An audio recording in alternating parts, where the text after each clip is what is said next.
சான்றாண்மை என்னும் தலைப்பின் கீழ் 10 குறளை பார்ப்போம்.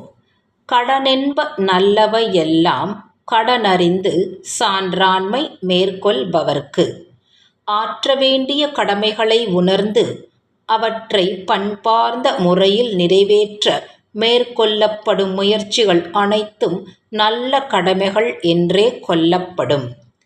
குணநலஞ் சான்றோர் நலனே பிற நலம் என் நலத்துள்ள தூவுமன்று. நற்பண்பு ஒன்றே சான்றோருக்கான அழகாகும்.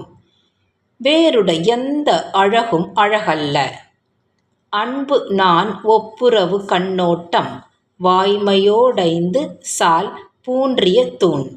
அன்பு கொள்ளுதல் பழிபுரிந்திட நாணுதல் உலக ஒழுக்கம் போற்றுதல் இரக்க செயலாற்றுதல் வாய்மை கடைப்பிடித்தல் ஆகிய 5ம் சான்றாண்மையை தாங்கும் தூண்களாகும்.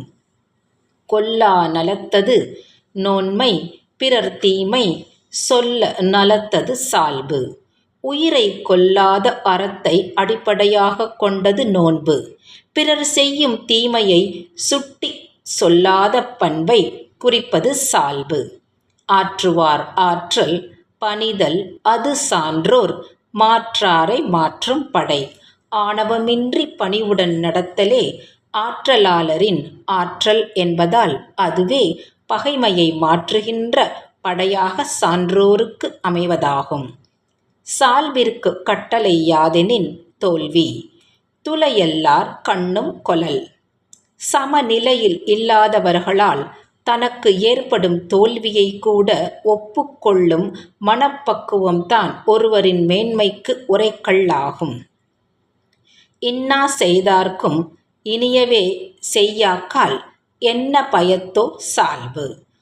தமக்கு தீமை செய்வதற்கும் திரும்ப நன்மை செய்யாமல் விட்டுவிட்டால் சான்றாண்மை என்னும் நல்ல பண்பு இருந்தும் அதனால் என்ன பயன்? இன்மை ஒருவர் கிளிவன்று சால்பென்னும் திண்மையுண்டாகப் பெறின். சால்பு என்கிற உறுதியை செல்வமெனக் கொண்டவருக்கு வறுமை என்பது இழிவு தரக்கூடியதல்ல. ஊழிப் பெயரினும் தாம் பெயரார் சான்றாண்மை காழி எனப்படுவார். தமக்குரிய கடமைகளை கண்ணியத்துடன் ஆற்றுகின்ற சான்றோர் எல்லா கடல்களும் தடம் புரண்டு மாறுகிற ஊழிக்காலம் ஏற்பட்டாலும் கூட தம் நிலை மாறாத கடலாகத் திகழ்வார்கள். சான்றவர் சான்றாண்மை குன்றின் இருநிலத்தான் தாங்காது மண்ணோ பொறை. சான்றோரின் நற்பண்பே குறையத் தொடங்கினால் அதனை இந்த உலகம் பொறுமையுடன் தாங்கிக் கொள்ளாது.